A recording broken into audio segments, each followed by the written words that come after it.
Address by Chris von Allsburg. On Christmas Eve, many years ago, I lay quietly in my bed. I did not rustle the sheets. I breathed slowly and silently. I was listening for a sound a friend had told me I'd never hear. The ringing bells of Santa's sleigh. There is no Santa, my friend had insisted, but I knew he was wrong. Late that night, I did hear sounds, but not of ringing bells. From outside came the sound of hissing steam and squeaking metal. I looked through my window and saw a train standing perfectly still in front of my house. It was wrapped in an apron of steam. Snowflakes fell lightly around it. A conductor stood at the open door of one of the cars. He took a large pocket watch from his vest, then looked up at my window. I put on my slippers and robe. I tiptoed downstairs and out the door. "All aboard!" the conductor cried out. I ran up to him. "Well," he said, "are you coming?" "Where?" I asked. "Why, to the North Pole, of course," was his answer. "This is the Polar Express." I took his outstretched hand and he pulled me aboard. The train was filled with other children, all in their pajamas and nightgowns. We sang Christmas carols and ate candies with nougat centers as white as snow. We drank hot cocoa as thick and rich as melted chocolate bars. Outside, the lights of towns and villages flickered in the distance as the Polar Express raced northward. Soon, there were no more lights to be seen. We traveled through cold, dark forests where lean wolves roamed and white-tailed rabbits hid from our train as it thundered through the quiet wilderness. We climbed mountains so high, it seemed as if we would scrape the moon. But the Polar Express never slowed down. Faster and faster we ran along, rolling over peaks and through valleys like a car on a roller coaster. The mountains turned into hills, the hills to snow-covered plains. We crossed a barren desert of ice, the Great Polar Ice Cap. Lights appeared in the distance. They looked like the lights of a strange ocean liner sailing on a frozen sea. "There," said the conductor, "is the North Pole." The North Pole. It was a huge city, standing alone at the top of the world, filled with factories where every Christmas toy was made. At first we saw no elves. They're gathering in the center of the city, the conductor told us. That's where Santa will give the first gift of Christmas. Who receives the first gift? We all asked. The conductor answered, "He will choose one of you." "Look," shouted one of the children.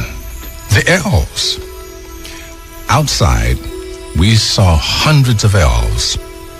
As our train grew closer to the center of the North Pole, we slowed to a crawl, so crowded were the streets with Santa's helpers. When the Polar Express could go no farther, we stopped, and the conductor let us outside. We pressed through the crowd to the edge of a large open circle. In front of us stood Santa's sleigh. The reindeer were excited. They pranced and paced, ringing the silver and sleigh bells that hung from their harnesses. There was a magical sound, like nothing I'd ever heard.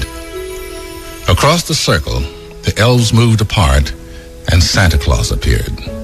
The elves cheered wildly. He marched over to us, and pointing to me, he said, "Let's have this fellow here." He jumped into his sleigh. The conductor handed me up. I sat on Santa's knee and he asked, "Now, what would you like for Christmas?" I knew that I could have any gift I could imagine. But the thing I wanted most for Christmas was not inside Santa's giant bag. What I wanted more than anything was one silver bell from Santa's sleigh. When I asked, Santa smiled. Then he gave me a hug and told an elf to cut a bell from the reindeer's harness. The elf tossed it up to Santa. He stood, holding the bell high above him, and called out, "The first gift of Christmas!" A clock struck midnight as the elves roared their approval. Santa handed the bell to me, and I put it in my bathrobe pocket. The conductor helped me down from the sleigh. Santa shouted out the reindeers' names and cracked his whip. His team charged forward and climbed into the air. Santa circled above us and then disappeared into the cold, dark, polar sky.